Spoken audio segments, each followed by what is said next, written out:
let's introduce our second speaker. Our second speaker is currently the Chief of the Internal Operations Division of the Public-Private Partnership Center of the Philippines, or the PPP Center, the government agency charged to facilitate the implementation of the country's PPP programs and projects. Before her current role, she was the Chief of the Legal Affairs Division of the Movie and Television Review and Classification Board, or the MTRCB. Her stint in the MTRCB was a detour in her practice, as she had by then already spent 6 years in the infrastructure sector. First with the PPP Implementation Unit of the Department of Transportation, handling the LRT Line 1 South Extension, then with the Project Advisory Division, also in the PPP Center. Before she entered government service, she was an associate of the Chavez, Miranda, and Asioche Law Office.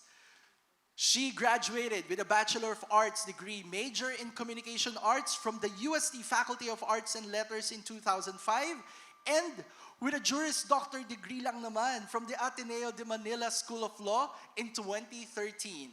She has been a member of the Philippine Bar since 2014 and has been teaching the subject Mass Media Law and Communication Media Law and Ethics in the Department of Communication and Media Studies of our university since 2016. Ladies and gentlemen, Tomasians, let us welcome Attorney Cyrus Ann A. Nang Santiago. So, good morning, everyone. Ayan, so nakita natin, currently, I'm with the PPP Center, but until recently, actually, early this year, I was with the MTRCB. Umalis tayo doon, medyo na-stress tayo doon. So, pero ngayong araw na to, ang i-discuss ko is actually something that I regularly tackle in my class sa Communication, Media Law, and Ethics. Since I teach every first semester, actually after this lecture, I do have class, so kailangan ko umalis na maaga. Anyway, itong i-discuss ko is a very, very short, condensed version of the subject matter which I discussed during my class. Kasi topics such as intellectual property, offenses, concerning freedom of speech, itong mga bagay na to, it takes an entire semester. So, kung makita ko kayo kung mag-com kayo sa AB, magkikita tayo and I can discuss this more extensively. Pero ngayon, very brief overview lang. Ngayon, itong topic na to, importante to kasi lahat tayo at one point or another, we will encounter issues regarding intellectual property, and we might face issues concerning how we exercise freedom of speech. So, para responsible tayo as either practitioners in maybe social media or traditional media, and also as regular citizens, okay? So kung may tanong tayo, mamaya siguro we'll try to answer what we can. So ano nga ba yung i-discuss ko? So syempre, abogado ako, hindi ako as makulit. So, tiyaga lang. Una, i-discuss ko ang konsepto ng intellectual property, particularly something very relevant to you, copyright, and then copyright infringement. I'll discuss then later a bit on data privacy and libel. Para lang alam natin yung mga karapatan natin at yung mga bagay na dapat binabantayan natin when we exercise our freedom as private citizens. So, ano nga ba ang intellectual property? Ang intellectual property, ito defined by the World Intellectual Property Organization or the WIPO. IP refers to the creations of the mind. It covers inventions, literary and artistic works, and symbols, names, images used in commerce. So, creations of the mind. May mind tayong lahat, di ba? So, in short, pwede tayong maging owners of copyright, all of us. IP is divided into two. Industrial property and copyright. Si industrial property, isipin nyo na lang, ito yung mga inventions. Di ba? And also yung mga trademarks, yung mga logo, mga visual representations of items in commerce, mga brand name, ganyan. Hindi natin i-discuss masyado yan ngayon. Ang magfo-focus tayo sa copyright. Copyright talks about literary works, films, music, artistic works, and architectural designs. Ngayon, ang Pilipinas, meron tayong batas na nag-govern how we protect intellectual property, and that is the Intellectual Property Code of the Philippines, or RA 8293. So, sabi ko nga, i-discuss natin ngayon ang copyright. Ano nga ba ang copyright? Copyright laws, ito ay nagbibigay sa mga authors ng work and other creators actually, kung ikaw ay performer, kung ikaw yung producer, kung ikaw yung set designer, for example, it gives them certain protections and rights. Ang tawag natin sa mga work na to, these works, in moving forward, tawag natin dito works, but it can be anything, okay? Generally, copyright can be defined as a bundle of rights relative to attribution of ownership, meaning sino yung tamang sabihin natin na may pagmamay-ari ng isang copyright work. Also affects yung rules regarding paano siya gamitin, paano siya pwedeng i-assign sa ibang tao, compensation of the people involved in the creation of the works. Okay. So ang tanong, do you own a copyright? If anyone, tingin nyo, if may copyright kayo, raise your hands. Okay, we see some. Yes, yes. Sabi ko nga kanina, di ba, copyright pertains to the creations of the mind. May mind ba kayo? Yes. So ang short answer dyan, lahat ng tao sa kwartong to, you actually own a copyright to something.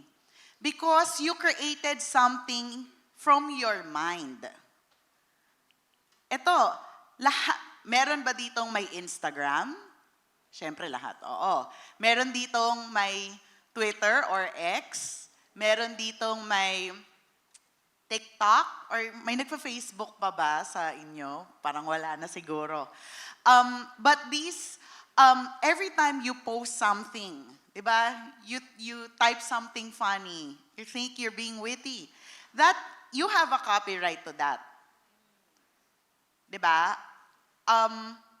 Even your answers to a quiz, sumulat kayo doon, you have a copyright to that. But I do want to mention briefly that when we talk about social media platforms, usually sa terms and conditions doon, yung kiniklik-click nyo lang, hindi nyo naman talaga binabasa, meron dong you're ceding certain rights to your copyrighted work. Kaya minsan nagugulat na lang yung ibang tao. Yung picture nila from Instagram, ginamit ng Instagram in an ad. Hindi sila nasabihan, pero nung nakita nila yung fine print, yung terms and conditions, nakalagay doon na pinapayagan nila sa Instagram to use the images that they post for parang personal or commercial purposes ni Instagram.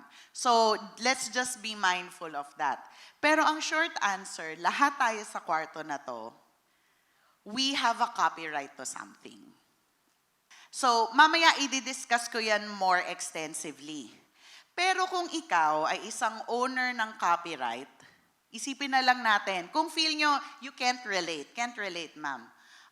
You look at it from the perspective of an artist, a musician, di ba?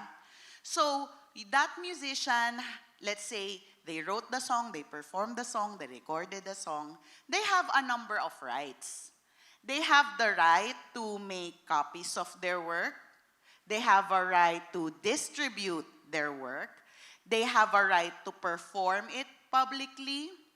They have a right to display it publicly. For example, your author is a painter, or they make sculptures, or they create multimedia art. They have a right to display that. They also have the right to what we call derivative work, which is works inspired by their original work. I'll discuss that later. And you may assign these rights either for free or for royalties or for payment. So, isipin nyo kung owner kayo ng copyright, para meron kang pagmamay-ari at itong mga nakalista na dito, ito yung rights mo bilang isang owner of something. 'Di ba? Kunyari, I own my glasses, 'di ba? I can give it away, I can ask someone to destroy it, I can display it, I can remove it, put it on. I have control over it because it's my property. It's the same way.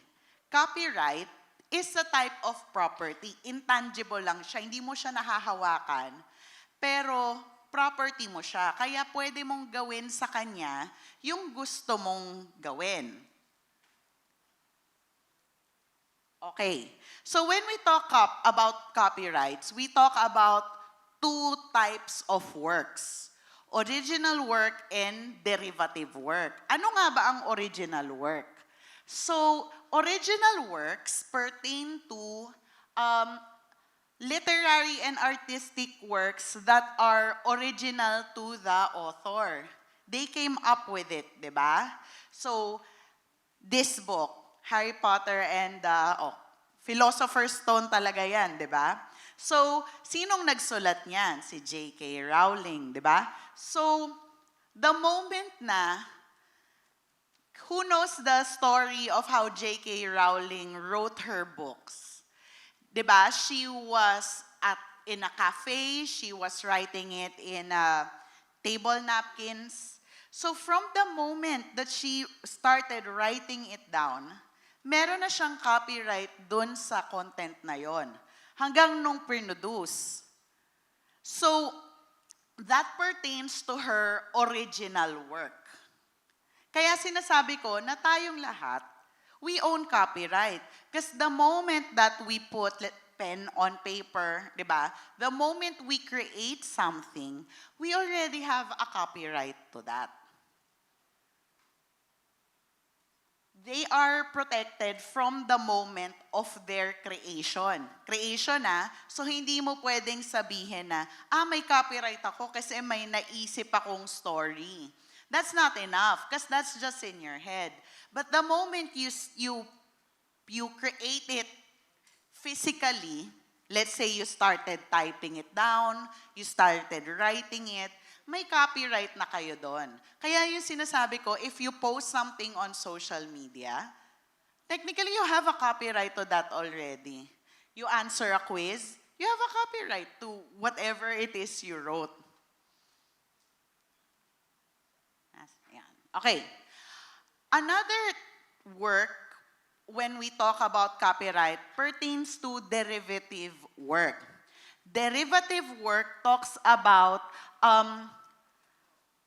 parang adaptations, modifications, ginamit mo yung original work in another medium. So here, from a book, from a story, ginawa nilang pelikula. It's based off the books, correct? So derivative work ang tawag natin doon. They also turned it into a play. They turned the story into a theme park, di ba? those are all derivative. So derivative works are also protected by copyright. Okay, so ito yung sinasabi ko kanina. Copyrights are protected from the moment of their creation. Ang ibig sabihin nito, it doesn't matter kung ano yung mode or yung manner that it was produced or created. It doesn't look at content or quality or purpose. So maski basura yung pinagsusulat nyo sa inyong Twitter, walang saysay yung mga pinagpo-post nyo, may copyright tayo doon. May copyright kayo doon sa mga kalokohan na pinaggagawa nyo. Once sinulat nyo siya, once pinost nyo siya, once you take that picture. All the pictures on your phone, for example, you have a copyright to that. Another thing, when we talk about protection from the moment of creation, wala na kayong kailangan gawin para ma-establish na may copyright kayo. Meaning, no additional act is required for copyright rights to accrue to the creator of the work. So, because you have your copyright from the moment the work is created, you don't have to do anything else for that right to be given to you. Kumbaga, automatic siya. Now, ang na-discuss ko kanina yung difference between an original work and a derivative work, di ba? But we have to be mindful na maski derivative work siya, it is still protected like an original work.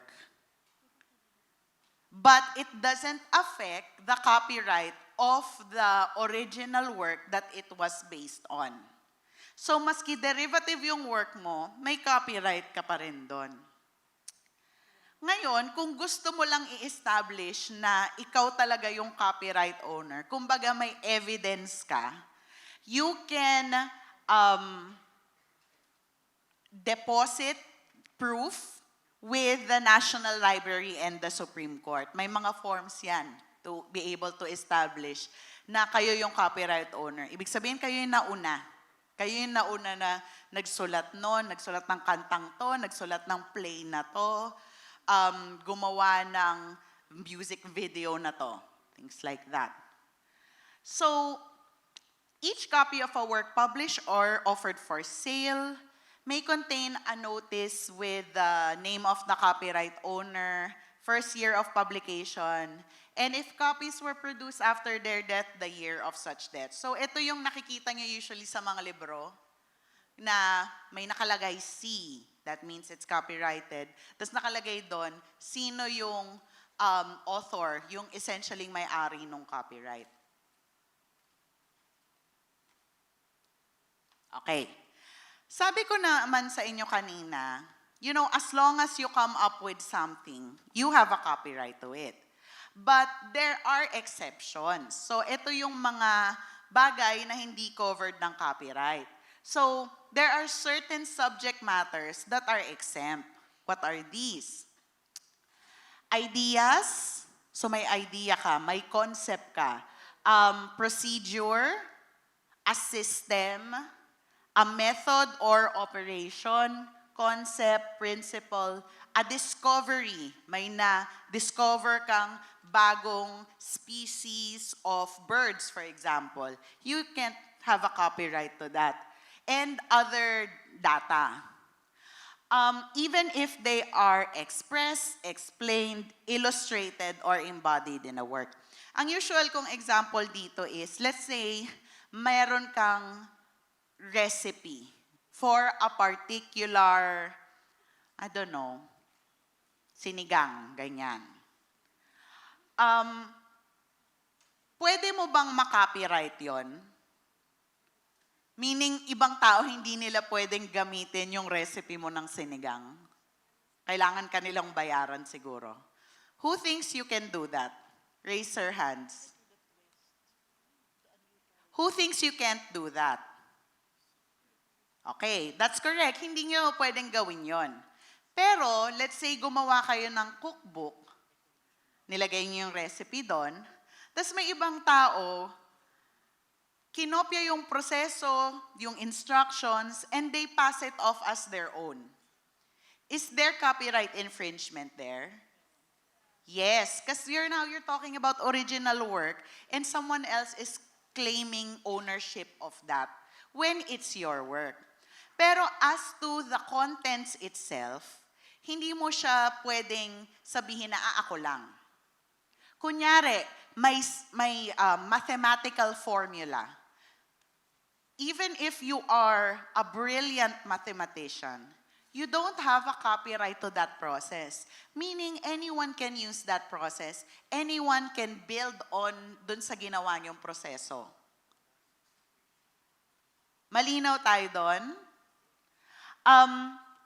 Other things that are not covered by copyright are news of the day and other miscellaneous facts having the character of mere press information. So mga balita, no one can say they have a copyright to news per se. Pero yung actual na ginawang news item, kunyari si ABS, naggawa siya ng report on a particular matter, they have copyright over that. Pero on the actual content, they can't claim ownership. So kung naglabas si ABS ng feature on the SOGI bill, parang yung kanina, other entities can also make content on that subject matter. But they can't claim what ABS created as theirs.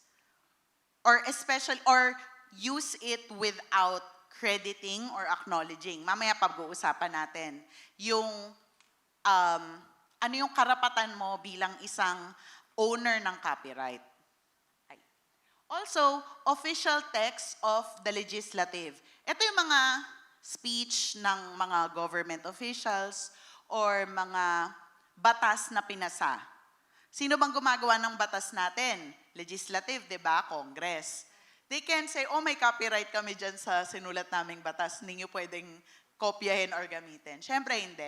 Pwede nating gamitin yung mga yon.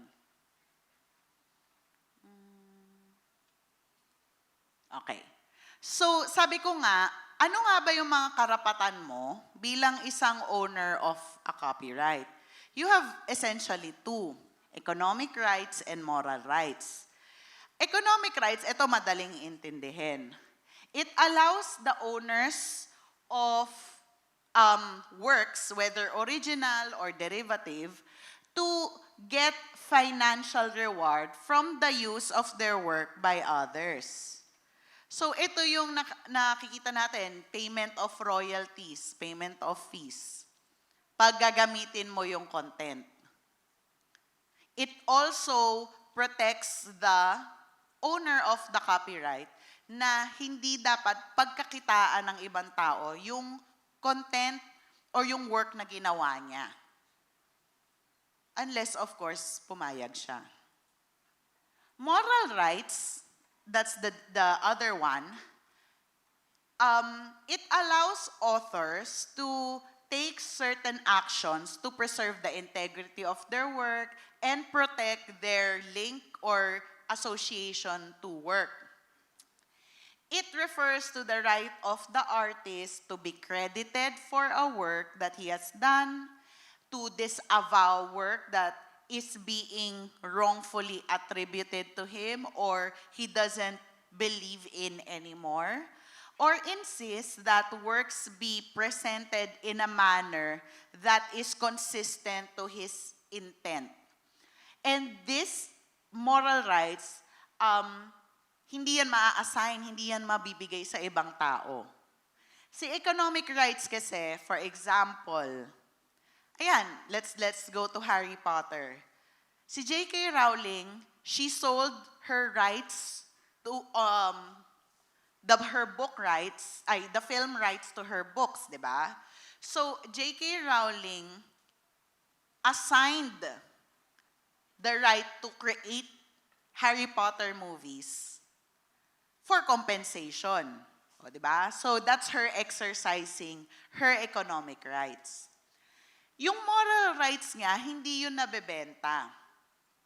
So, pwede niyang maski ilabas na yung libro, ay yung movie, kung may hindi siya gusto doon, feel niya, hindi yun faithful sa kanyang intent, she can say that out loud, and that's fine. I would have preferred they did something else dito sa scene na to. She is allowed to do that. Sino dito ang kilala ang graphic artist na, well, he's an author, si Alan Moore. Who is aware of Alan Moore? Wala? Totoo ba? So Alan Moore is, he has authored a number of graphic novels. And a lot of them have actually been made into films. League of Extraordinary Gentlemen, To Hell. Marami siyang mga, I'm sure meron pa nga kung, I'm missing a bunch of other. The Killing Joke, which was parang cartoon. Ngayon, binebenta niya yung mga rights niya for them to use the story. Pero sinasabi niya, hate niya lahat ng ginagawa. So, pera-pera lang sa kanya yon. May karapatan siyang sabihin yon. May karapatan siya na i-disassociate yung sarili niya dun sa work if he feels na hindi siya yon. That's no longer me. Meron din mga painters, for example, avow nila yung mga earlier works nila. Kasi feel nila, nag-iba na sila as an artist. And this work no longer represents them as an artist. So, you have that right. But that right, actually both, may term. So, ang term of a copyright is the lifetime of the author and 50 years after their death. Anong ibig sabihin nito? May mga works na wala na sa copyright. Meaning, you can do whatever you want with that image and no one can stop you. For example, Winnie the Pooh. Disney's version ni Winnie the Pooh. Is anybody aware here of that movie na parang ginawa siyang kontrabida, parang monster si Winnie, I forgot the title. Pero it was this horror movie na some bastardized version ni Winnie the Pooh yung kalaban. Ba't nila pwedeng gawin yon? Kasi yung copyright dun sa Disney version ni Winnie the Pooh, nag-expire na. Natapos na yung period. Pag ganon, you can all use it without compensating the creator or the author of the work. Maraming ganyan. Yung mga, for example, the Mona Lisa, obviously, matagal ng tsugi si Da Vinci. So, anyone can use her image and create a derivative work or work loosely or closely inspired by her likeness. And wala kayong nava-violate. Kasi ang konsepto ng copyright is to encourage creators to create. But at the same time, sabi ng governments, pinagkakitaan mo na yung copyright mo. Ibigay na natin siya sa world. So that people can do whatever they want with these images and be inspired to create better things. So maraming works na wala ng copyright. For example, all the works of the Hans Christensen, yung mga fairy tales. Everyone can make something inspired by it. By, let's say, The Little Mermaid, Beauty and the Beast, Aladdin, all those, yung mga karamihan ng mga movies dati ng Disney, not based on copyrighted work, expired copyright, so they can just make something. If you like books by Jane Austen, the movies made of her books, Sense and Sensibility, Persuasion, mga ganyan, Pride and Prejudice, they can do that without paying royalties kasi expired na yung copyright nung author na yon.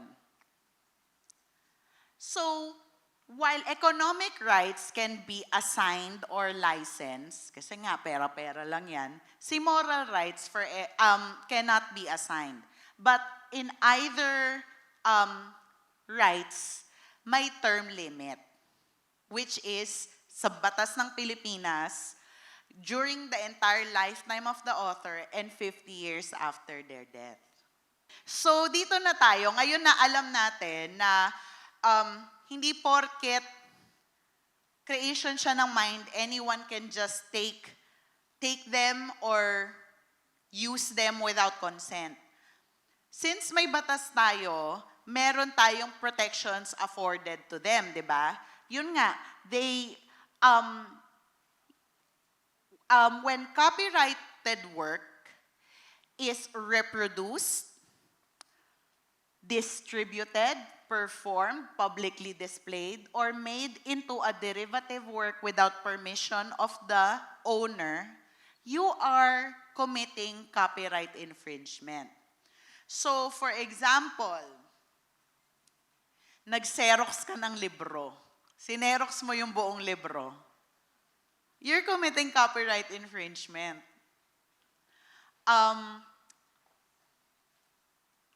Maraming paraan that regular citizens commit copyright infringement because they don't know any better.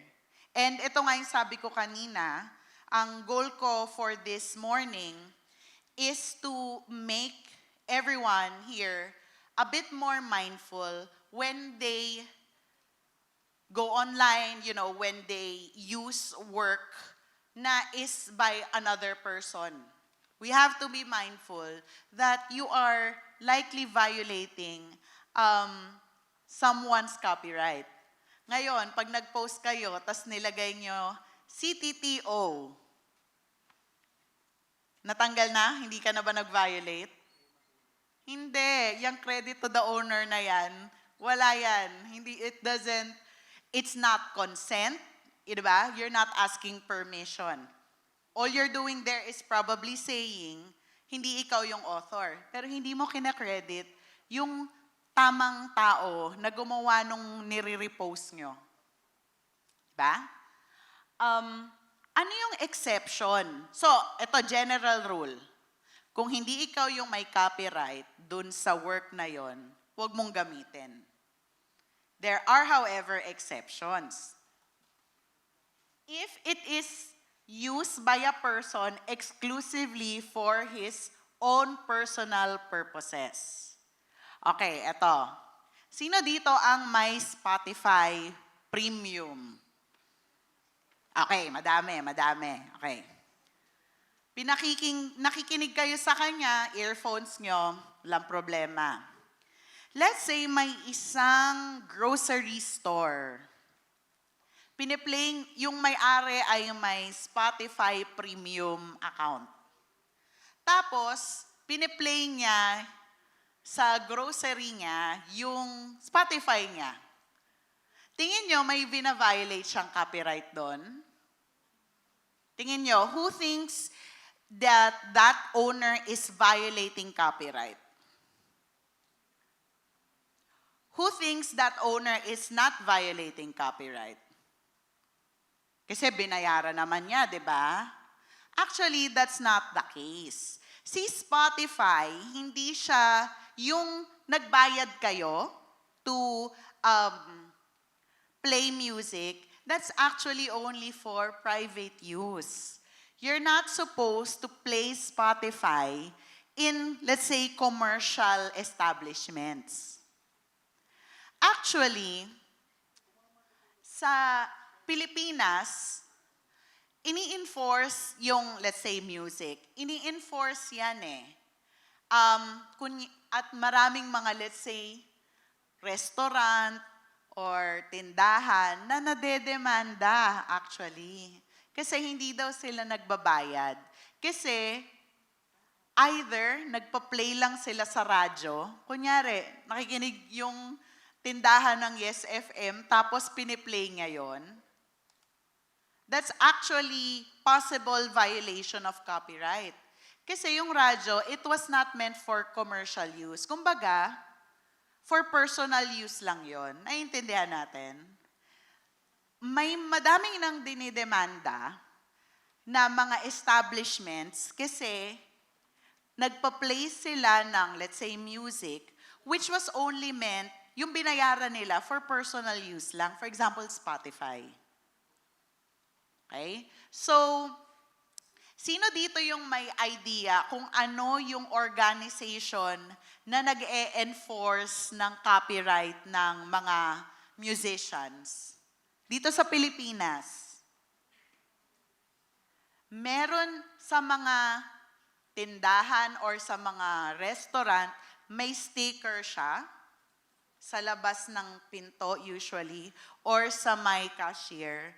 Tas nakalagay, they parang respect Filipino musicians and they're being paid. Anybody has an idea? Meron? Hula? La. Ito yung PhilSCAP. Tignan nyo, sa mga restaurant, sa mga convenience store, may sticker yan ng PhilSCAP, which means nagbabayad sila properly for the commercial use of the music that they play. So totoo, maski nagpa-play ka ng radyo, pwede kang kasuhan. Kasi the airing, the radio play is not considered commercial use. So yan, we're going into technicalities. Pero essentially, if a person uses it, particular work exclusively for his own personal use, that's not copyright infringement. For example, you bought a book, and you read the book, and you enjoyed the book, you quote the book, that's fine, because that's for your personal use. If you are reporting current events, using short excerpts, that's an exemption to copyright infringement. If you are using copyrighted works purely for teaching or scientific research, pwede yon. And then, the concept of fair use. Dito, we will, as regular, ordinary citizens, ang goal natin ay mag-stick sa fair use para hindi tayo makasuhan. So, ano nga ba ang fair use? So, this is an example of something that has a copyright that was made a parody. And parodies tend to be fair use. Okay. So, hindi ko alam kung may awareness na kayo no, nung campaign ni former US President Obama. They had this poster, very iconic poster of hope. So, the other picture is a parody of this image. This is Charlie Brown, tapos nakalagay Mope. But it's using same colors, same style. Obviously, it's meant to mimic the Hope campaign, di ba? So, this is an instance where parody is being employed. Okay, so medyo mahaba to. Ang concept ng fair use, pag sinabi mong fair use, this is an exemption to copyright infringement even if may ginamit kang copyrighted work. Okay. any copying of copyrighted materials done for a limited and transformative purpose, such as when you comment, when you criticize, or make a parody of something. If yan yung purpose nyo for using copyrighted work, then it takes it out of copyright infringement. So for example, Harry Potter. You wanna comment on maybe J.K. Rowling kasi lumabas, TERF siya. Trans-exclusionary, radical feminist.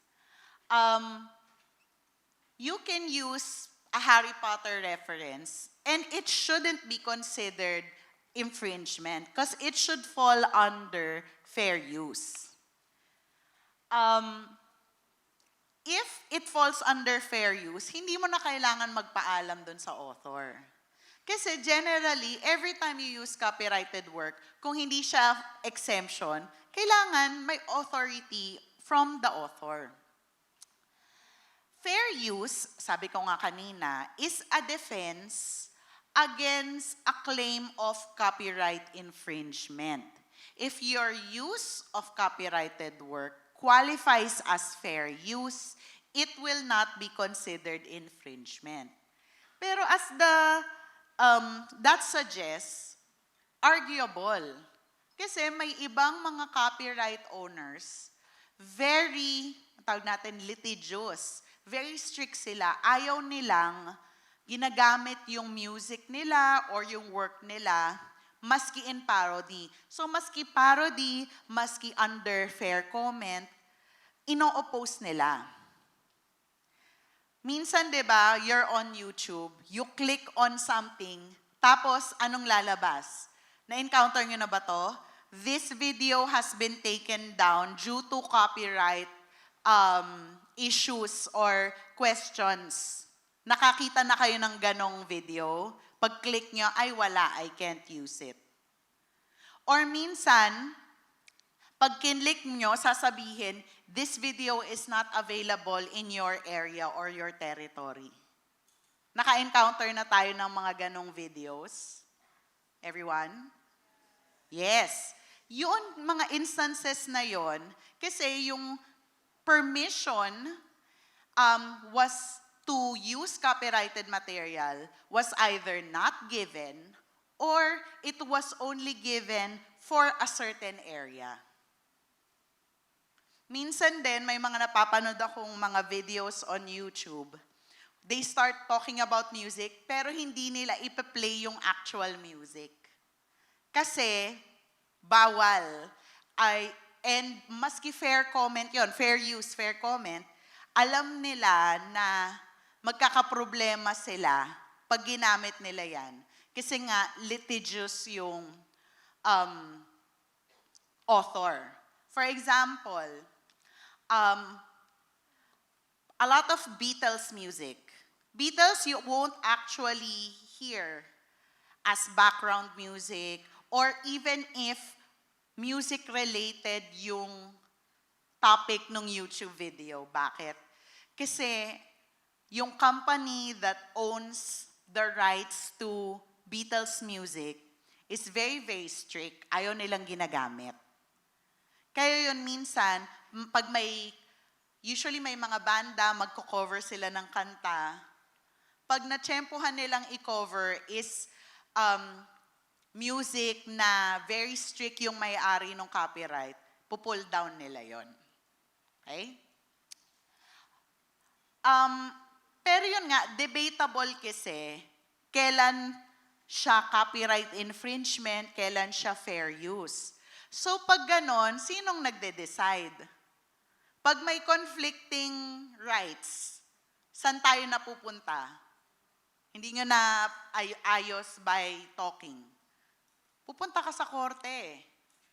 And when the court looks at what you made, in deciding whether you committed copyright infringement, it looks at a variety of things. Case to case naman siya. It looks at, first, the purpose and character of the use, including whether profit or non-profit or educational. Kasi pag gumamit ka ng copyrighted work, tapos for-profit siya, sasabihin usually ng court, hindi yan fair use kasi pinagkakakitaan mo yung work ng ibang tao. Pero kung ma-establish mo, hindi, I'm just criticizing this work. Diba? Maybe I'm using the image of The Little Mermaid or Beauty and the Beast to critique the patriarchy. Ganyan. Mga ganong kang hanash. Pwede yon. You can do that. And maybe the court will look at that favorably. Kasi, valid critique naman to. Hindi naman yan made to profit off the work. It will also look at the nature of the copyrighted work and the amount and substantiality of the portion used in relation to the copyrighted work as a whole. If that fair use literally took the entire work, baka sabihin ng court, hindi na yan fair use, hindi na yan fair. Bayaran mo na, you have to ask permission from the author, and the author should have the right to decline. This is another important thing, the effect on the use upon the potential market or value. If may ginagamit kayong copyrighted work and using that affects the commercial viability of that copyrighted work, pwedeng sabihin ng court, hindi na yan fair use. Kailangan, you're now violating copyright. Okay. So, I was asked to discuss this briefly. So, plagiarism and also piracy. Sige. Those two things are forms of copyright infringement. Plagiarism, aside from it is an offense against the academic institution, is also a violation of copyright. Ano nga ba ang plagiarism? Plagiarism is using another person's words or ideas without giving credit to the other person. When you use someone else's work, you must put them between quotation marks para alam ng reader na hindi sa'yo galing yan. Or give the writer or speaker credit by citing them as sources. Pwedeng footnote, di ba? Ilagay nyo kung saan nyo ito nakuha. So, may nag-iisip, lalo na yung mga gumagawa ng thesis. Hindi, i-paraphrase mo na lang, ibahin mo na lang yung wording para hindi na yan plagiarism. Plagiarism pa rin yon. Even if you revise or paraphrase the words of someone else, or just use their ideas, you must still give them credit. Ilagay niyo siya sa footnotes or sa endnotes. Not giving due credit to the creator of an idea or writing is essentially, you're lying. You're taking credit for someone else's work. So pwede naman you have an original idea based on someone else's writing or someone else's words. You can do that. Pero i-credit mo yung part na hindi naman galing talaga sa'yo. Okay. Another thing that is also copyright infringement. This is piracy. There are many types of piracy. Hindi yung sa dagat. Piracy pertains to the unauthorized use or reproduction of copyrighted or patented materials or another's work or product without their awareness, their permission, their consent. Huwag tayong innocent, lahat tayo ginagawa ito. Pag nagda-download kayo ng torrent to watch your favorite shows, you're committing piracy. Even if you're just streaming, hindi ko naman din download. I just streamed it sa iFlix, something like that. That's copyright. That's piracy, diba? If you use songs or music without paying royalties, that's a form of piracy. When I was your age, uso pa nun yung mga CDs. So pupunta kami sa Recto, magbibili kami ng mga burned CDs of, kasi mahal ang CD dati, lalo na yung imported, mahal siya. So magbo-burn ka lang. Copyright infringement yon. That's a form of piracy. Naalala ko dati, well, not too long ago, piracy of visual content, movies, series, very, very prevalent. Much more prevalent than it is now. Lumabas si Netflix as streaming. So the idea was, sige, hindi na, bumaba ang piracy nun. Kasi, pwede ka nang mag-stream in a legitimate venue, mas madali pa yung buhay mo, gagawa ka lang ng account. People were willing to pay. Kaso ang nangyari, everyone else started making streaming platforms. Meron na tayong HBO Max, Go. Meron na tayong, ano pa yung meron na streaming platforms? Disney Plus? Amazon Prime, correct. Viva Max. Ayan, nung nasa MTRCB ako, puro Viva Max. Diyos mio. Lord. Stress na stress ako dyan. By the way, hindi kasi jurisdiction ng MTRCB ang social, yung mga online digital. Hindi pa updated yung batas nila, kaya wala kaming magagawa doon. So, hindi nila kasalanan. Marami sila ibang kasalanan, pero yun, hindi nila kasalanan yun. So, ang nangyari, dumami yung platforms. So, bumabalik yung piracy. Kasi, wala rin sila in one platform. Anong gusto nyo? Bayaran ko all these platforms? Kasi they offer like various content. Eh di magpa-piracy na lang ako para wala na akong babayaran. Wala naman, no one platform can give me everything.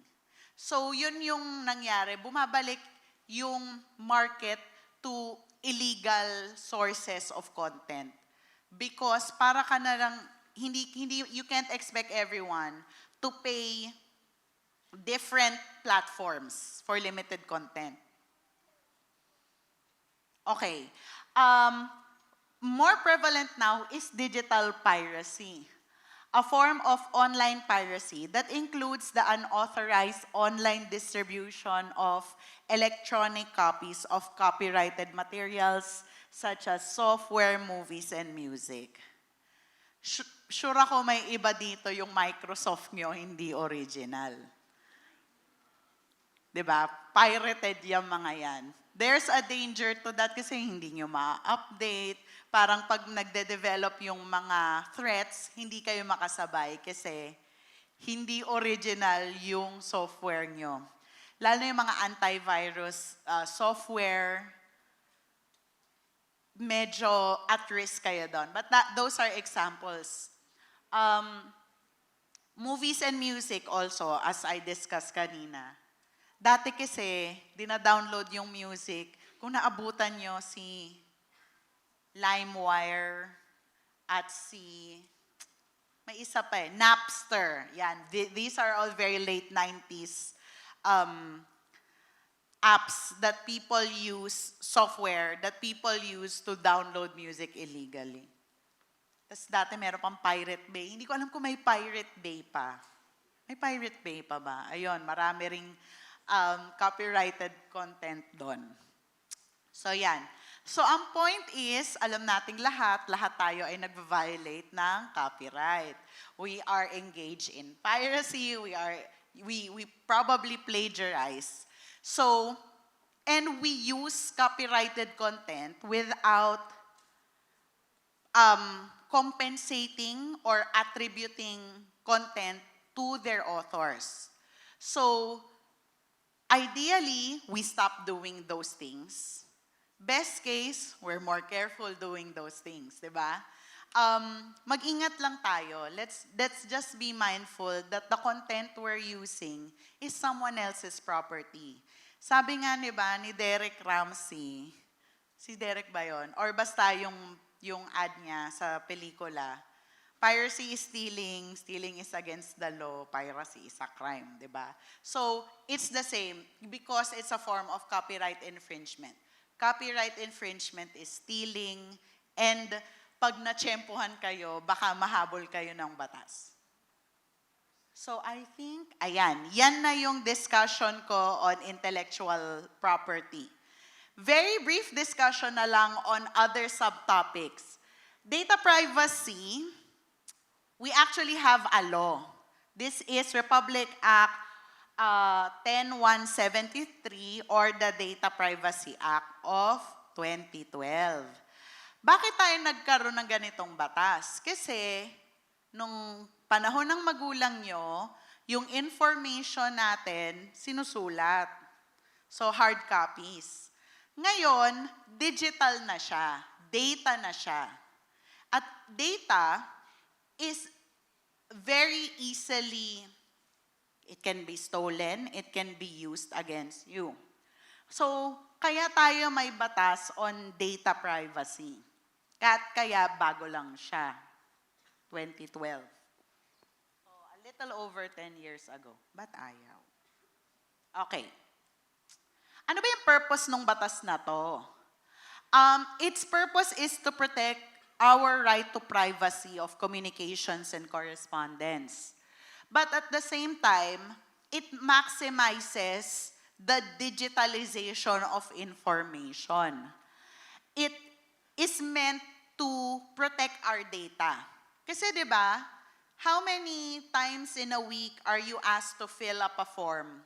Pag Google form yan, kukunin yung pangalan nyo, email nyo, address nyo, cellphone number nyo, minsan medical history nyo, pangalan ng magulang nyo. You've all filled up a form like that, right? And so, kailangan maprotektahan yon. Your personal information can be used by thieves to make, let's say, financial transactions, making a loan. Kung napapanood nyo dati sa cinemas, yung National Privacy Commission, meron silang ads that tell you na may teacher daw, may nag-fill up siya ng form kasi may libre daw payong. Tapos nagulat na lang siya. Ginamit na yung data niya to open, parang para umutang sa bangko. And nagawa yon kasi na bigay niya yung personal data niya enough for someone else to use her personal information. Okay. Naalala ko to nung gumraduate ako sa AB, sa UST. Pagka-graduate ko, after a few weeks or a month or two, yung buong batch ko naka-receive ng sulat for like a bank asking us to apply. So, anong ibig sabihin nun? Ibig sabihin nun, someone, maybe sa admin, gave our details without our consent to this bank so that this bank could send us these letters. Ano yung alam nung bangkong yon? Pangalan namin, graduate kami, anong school namin, anong course namin. Alam din niya yung address namin. May namigay lang. That was not with our consent. So that's an example. Yun kind of harmless, right? But it could be very dangerous, lalo na ngayon, digital na eh. How many times, if you have a credit card, how many times have you encoded your credit card details on, let's say, Lazada or Shopee or Shein or, di ba? Ano pa yung isa? Zalora, yung mga ganyan. So those entities have your personal information. And while you gave them willingly, on their end, they have to be transparent on how they use it, and they have to make sure it's protected. Nabalitaan nyo ba, may artista, Glyza, taga 7 siya, De Castro. Kung may familiar dito, nag-grab siya. So nilagay niya yung personal details niya, yung address niya, ganyan, number niya. So pinick up siya nung Grab. O, alam niya na yung nangyari, no? Pagkababa sa kanya, tinatawagan na siya. Tapos, shinare pa daw nung Grab driver dun sa mga ibang driver yung address niya. Diba? So, that is someone handling your personal data irresponsibly and illegally. Kaya actually, those platforms, sila Grab, ganyan, may strict rules sila eh. Pero, syempre, minsan, may hindi talaga susunod. Okay? So, your personal information is not only essential for your safety, like physical safety, but also for your economic safety. Kaya naalala nyo, naglabas ng reminder sa balita, huwag yung ilabas yung GCash number nyo. Delikado yung ginagawa nyo. Akala nyo cute lang. Hindi, may risk yan. Malalaman nila number mo, malalaman nila pangalan nyo. They can use that to maybe scam other people or scam you. Diba? So we have to be careful. So, ito very brief discussion lang. Now that we know the importance of our data, meron tayo, ang tawag sa atin, data subjects sa batas na to. Ito yung mga karapatan natin. Very briefly, I'll try to discuss. You have the right to be informed kung ano yung panggagamitan nung data mo. You actually also have the right, you are required to consent. Minsan, di ba, ngayon nakikita nyo na if you sign something, usually may data consent form na kailangan mong pirmahan na alam ko hindi nyo binabasa yon, pero ang laman nun is, ino-authorize nyo yung nagko-kolekta na gamitin yung data nyo for this and this and this purpose. Diba? Usually, pag kumuha ka ng ATM or credit card, may fini-fill upan ka data consent form. Nakalagay doon, pwede nilang gamitin yung contact information mo to give you offers for new credit cards, etc. Nagko-consent kayo dyan, hindi nyo lang alam minsan kasi may pirma-pirma lang tayo. We have the right to access, meaning dapat pag sinabi natin, gusto kong makita yung information nyo about me, they should be required to disclose. You have the right to object, meaning I do not consent. Edi, hindi nila magagamit yung information. Karapatan nyo yon. You have the right to erasure or blocking, meaning you can demand that, let's say, a company or an entity, even your school, has your data, that it be erased or blocked. You have the right to rectification, which is the right to correct. You have the right to data portability, meaning the transfer of your data from one entity to another. You have the right to damages if daños to, compensation if they use your data without your consent or in violation of your rights. And you have a right to file a complaint pag na-violate to mga rights nyo. Saan to? Usually sa NPC to, National Privacy Commission. And sa National Privacy Commission, i-assess nila kung may violation, tapos i-recommend nila na ma-file ng kaso yung nag-violate ng data privacy nyo. So I think yan lang ang discussion ko sa data privacy. O last na to, libel. Ayan. Everyone loves libel, pero one page lang tong discussion na to. Kasi in class, this takes about total around 6 hours for me to discuss libel because it's a very complex subject. Pero ang kailangan nyo lang malaman ay, at this point is, paano ba na kocommit ang krimen na libel? Yung iba, nako-confuse siya sa defamation. Ang defamation kasi, umbrella term yan. it's imputing someone with something that damages their honor. Maraming types of defamation. May slander, slander by deed, ayan, libel. Ang libel, ang pinaka-difference nga, it is written or it is in some form of permanent, it's in a permanent form. Kunyari, sa TV. Kasi may recording yung TV. So pag may kinumit kang, if you say something on TV, you will be liable for libel. Okay. So ano nga ba yung elements? Sa criminal law kasi ito yung tinitignan natin. Ano yung elements ng isang krimen and did the offense satisfy all these elements? The moment that it satisfy all the elements of a crime, then you can be charged with the commission of it. First, may imputation. Inakusahan ka ng krimen, bisyo, defect. Kunyari sinabi, ano bang defect natin? Bingi yan. Bingi. Diba? Defect yon.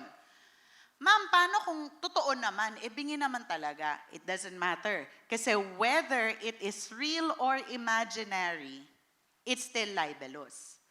Or you are imputing someone of an act, omission, status, or circumstance. Kunyari sinabi mo, ay kabit yan, ay anak yan sa labas. Doesn't matter if it's true. It's still an imputation. It is made publicly. Ito yung importante. Kunyari, ako, may kaaway ako, sabi ko, hoy, haliparot ka, ganyan, nako mo yung jowa ko. Kaming dalawa lang yon nag-uusap. May libel na ba doon? Wala, kasi ang nakaalam lang siya. Pero pag may third person or may bystanders na, sorry, sinulat ko sa blackboard, haliparot ka, Susan. Ganyan. So, tapos si Susan lang yung nakabasa, okay lang yon.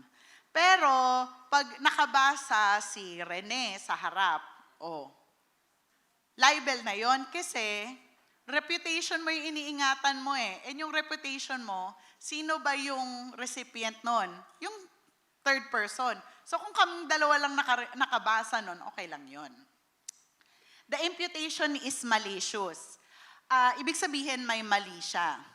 Meron kasi tayong exemption na kung ginawa mo yung imputation dahil obligado ka, for example, obligado kang i-report, ganyan, hindi yon malicious. Pero ang presumption kasi pag may sinabi kang or may sinulat kang masama tungkol sa isang tao, libel na yun eh. Diba? And then it's directed either towards a natural or juridical person or one who is dead.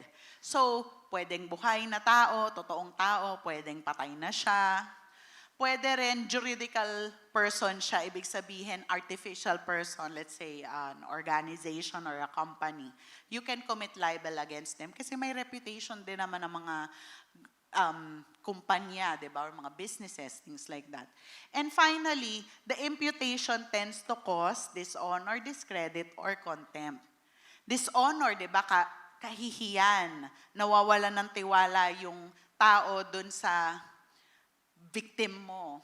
Or magiging kamumuhian siya ng mga tao dahil dun sa pinakalat mo.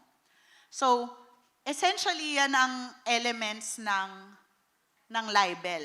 Ngayon, pwede ba siyang online? Oo. Kasi nung nagkaroon tayo ng Cyber Crime Act, sinabi doon na even if you do this online, you are liable. And actually, mas mataas yung penalty niya. Kasi sabi ng batas, mas madali kasing makalusot pag online. So, mas mataas yung penalty niya. Kaysa sa regular, kunyari sa dyaryo or sa radyo or sa TV. Kasi mas madali mong ma-identify kung sino yung gumawa nun, as opposed to pag online kasi anonymous. Okay, so yan na po ang discussion ko today. Kung may tanong tayo, you can ask me later. Thank you very much.